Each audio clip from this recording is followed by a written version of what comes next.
Bueno, pues informamos, vamos a preguntas.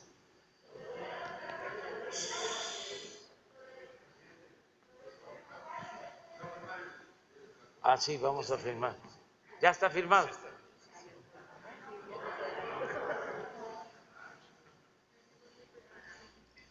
¿La compañera? Buen día, presidente. Nancy Flores, de la revista Contralínea. Agradecer al doctor Gabriel la respuesta que nos ha dado y nada más preguntar si de esta cifra que reporta el INEGI en su último censo, de los 3.8 millones de menores de 19 años, si se tiene una idea de cuántos de ellos siguen sin tener acceso a estos maestros que llegan a esas comunidades más alejadas, porque bueno, en el censo solamente se refiere que estos 3.8 millones de menores de 19 años no saben leer ni escribir un recado. Sin embargo, no se aclara cuántos de ellos es porque todavía no van a la escuela, porque son de 5 años, por ejemplo, y cuántos de ellos es porque realmente no tienen oportunidad de asistir a la escuela, al colegio.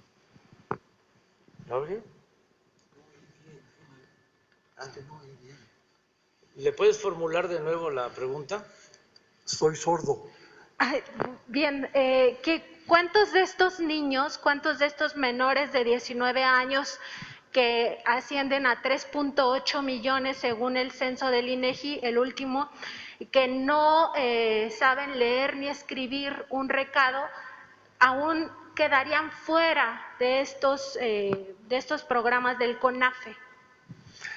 A ver, quizá el dato más importante es que nosotros estamos atendiendo solamente a una tercera parte de esta demanda. Es un déficit que cargamos desde hace años. Ese es un desafío que tenemos que enfrentar.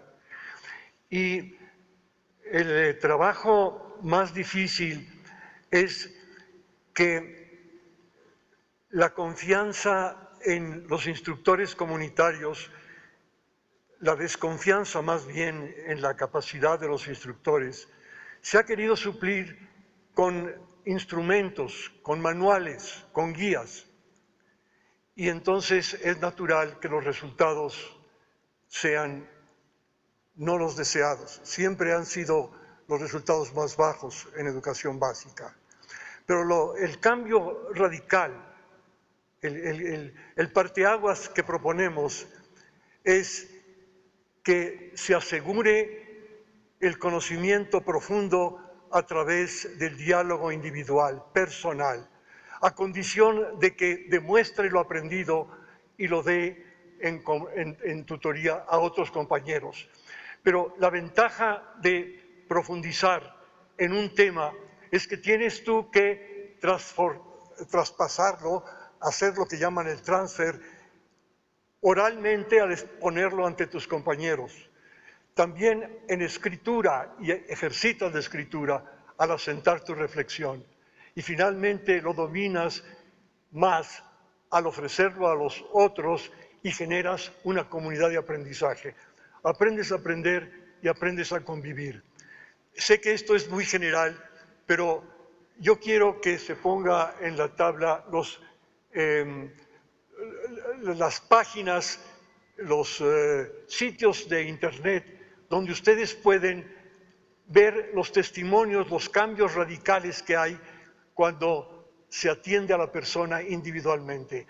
La pandemia nos ha hecho ver la importancia enorme de atender individualmente, y no solamente a los niños y a las niñas y a los jóvenes, a las maestras y a los maestros. Lo que todos necesitamos para aprender y convivir es atención personal.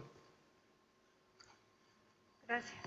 Y en mi segundo tema, presidente, me gustaría comentarle, en asociación con Wikileaks, esta organización internacional que se dedica a la defensa del derecho humano a la información, a saber, Contralínea ha publicado una serie de reportajes sobre la ultraderecha en el mundo. Particularmente en el caso mexicano nos hemos enfocado en esta organización secreta de carácter católico denominada el Yunque. Nosotros hemos podido documentar a través de una filtración masiva de más de 17,000 archivos que esta asociación ocupa, digamos, métodos que son en algunos casos constitutivos de delitos. Por ejemplo, realiza espionaje, realiza contraespionaje, tiene prácticas de carácter paramilitar, incluso, bueno, se denuncia ahí prácticas de amenaza, de engaño, etcétera. En España, sobre todo, esto ya fue un tema que se ha judicializado, se ha investigado y se ha comprobado que allá también tiene nexos el yunque mexicano con el yunque español. Y en el caso de México no existen investigaciones, ni mucho menos se ha llevado a la justicia. Hay un tema que nos preocupa mucho, que es la cooptación de menores. En estos documentos a los que tuvimos acceso en la revista Contralínea, se demuestra que menores de edad son cooptados, se les somete a regímenes de carácter paramilitar y además se les engaña e incluso se les obliga a espiar a sus propios padres. Entre los espiados, por supuesto, no solamente son los padres de los menores de edad, sino también hay personas de, digamos que de interés para esta asociación secreta, como son políticos y son empresarios y son los propios miembros del yunque. Además, se demuestra en toda esta documentación que, bueno, que además de estas labores de contraespionaje se realizan amenazas y se va cooptando, digamos, el sistema porque su objetivo es obtener el poder político. Entonces hay también un tema de violación a la privacidad y un tema de violación o más bien de choque con la democracia, de tratar de obstaculizar la democracia. Incluso, bueno, hay evidencias de que este grupo, el Yunque, llevó al poder tanto a Felipe Calderón como a Vicente Fox. La pregunta, presidente, es ¿qué se puede hacer en México con este tipo de asociaciones que violan derechos humanos y que además cometen delitos? Bueno, los ciudadanos tienen el derecho de presentar denuncias y si hay elementos se pueden llevar a cabo. Nosotros hemos optado más por alentar la participación ciudadana para hacer ver que todas esas acciones son signos de atraso, que son anacronismos, que ya no tienen que ver con la nueva realidad. En la medida de que se informe sobre estas asociaciones secretas y sus fines, todo ese trabajo clandestino de mala fe que se lleva a cabo, la gente va a estar más consciente y va a participar más en debates. Todo esto se ocultaba anteriormente y ahora sale a la luz en investigaciones como las que ustedes hacen. Entonces, independientemente de que se pueda denunciar, lo importante es que se socialice la información, que se garantice el derecho a la información, que no se oculten las cosas. Eso es lo que yo considero importante, es como el dar a conocer toda la verdad acerca de la guerra sucia que se impuso en nuestro país durante mucho tiempo, el darla a conocer el que entre todos hagamos el compromiso de la no repetición para tener una sociedad fraterna, no autoritaria. Todo eso ayuda mucho, porque si no se conoce, si no se informa, hasta los que participaron en estos actos llegan a sentirse héroes. Hay un agrupamiento de policías de la Policía Federal, Policía de Seguridad, Dirección Federal de Seguridad. la Dirección Federal de Seguridad. Existen y se reúnen y se sienten héroes. Pues eso no debería ser motivo de orgullo, pero como durante mucho tiempo se ocultó todas las barbaridades que se cometieron, violaciones a derechos humanos, pues por eso permanecen estas cosas. En el ámbito internacional, lo mismo, invasiones, conquistas, hegemonías, guerras, bloqueos. Todo eso también es anacrónico. Eso de los bloqueos es medieval. Es una agresión a las libertades, cuando lo que debe de prevalecer en el mundo es la fraternidad universal, no el quererse imponer por la fuerza. Bueno, pero todo eso tiene que ser un proceso que se lleve a cabo entre todos y depende mucho de la información.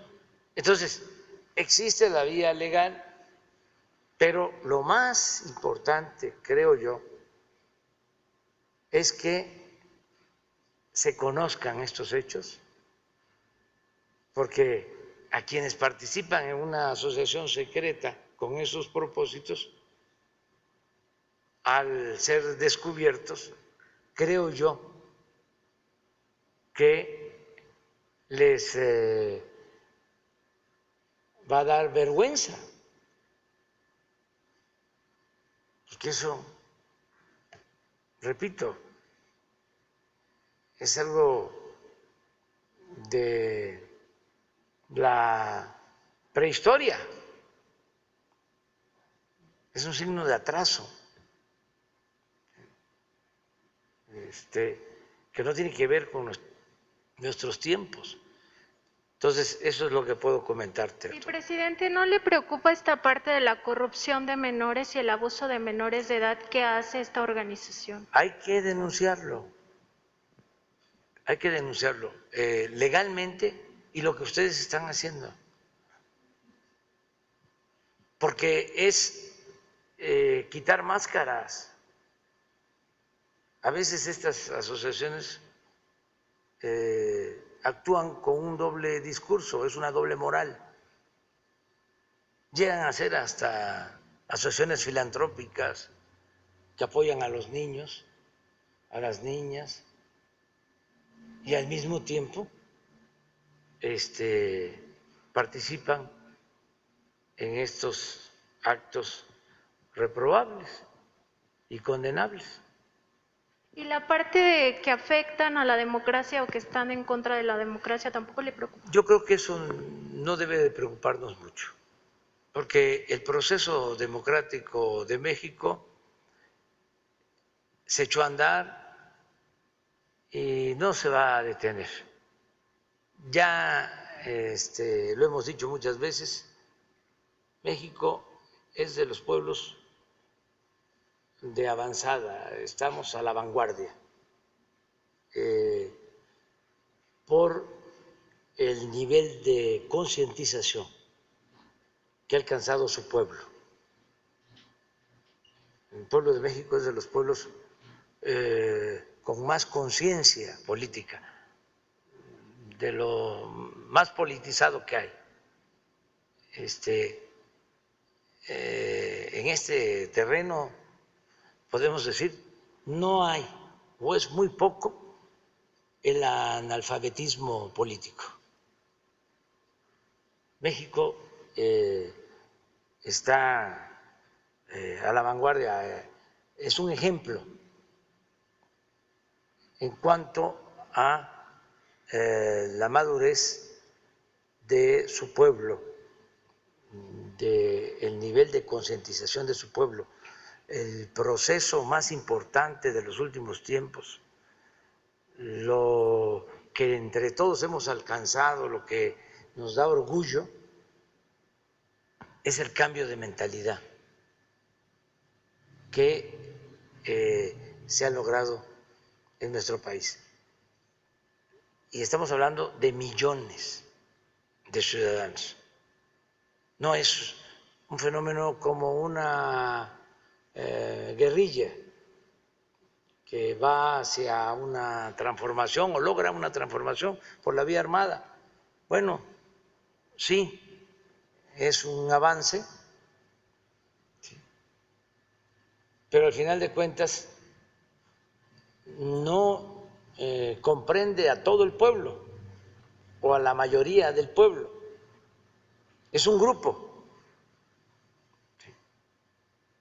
el que lleva a cabo esa transformación y la mayoría de la gente en esos países donde se llevan a cabo esas transformaciones sigue pensando igual.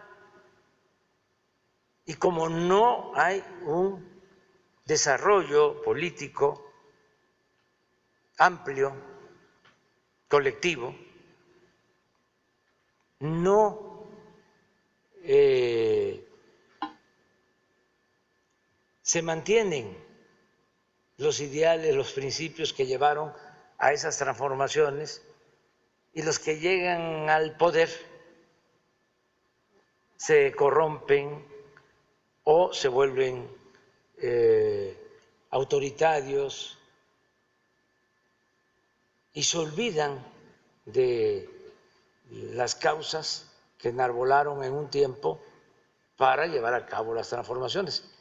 Cuando es todo un pueblo el que participa, como es el caso de México, que son millones de mujeres y de hombres que están participando en lo que nosotros llamamos la cuarta transformación, es muy difícil que haya desviaciones y que se den retrocesos.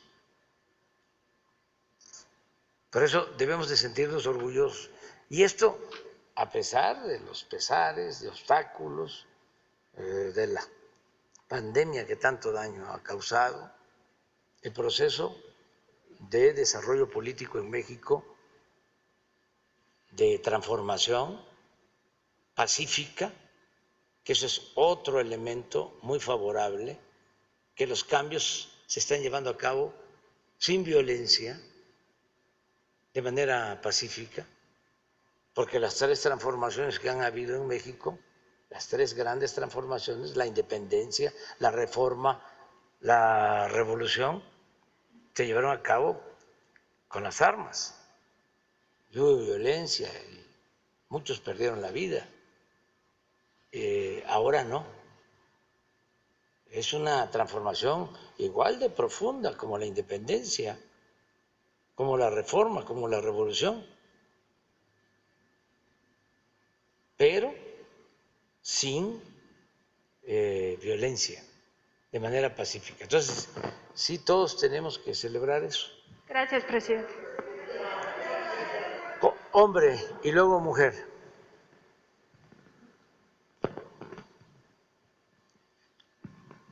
Buenos días, señor presidente. Felipe Fierro, de tiempo.com.mx. Dos preguntas. Una, ayer hubo una conferencia de prensa donde participaron los ejecutivos de finanzas, la Barra Mexicana de Abogados, la Asociación Nacional de Abogados, de Empresas, el Colegio de Abogados, el Instituto Mexicano de Contadores Públicos, Coparmex, entre otras. El punto está en un tema que es importante para todo el sector, tanto el gobierno como productivo, con la cita del SAT. Dice que es un serio problema.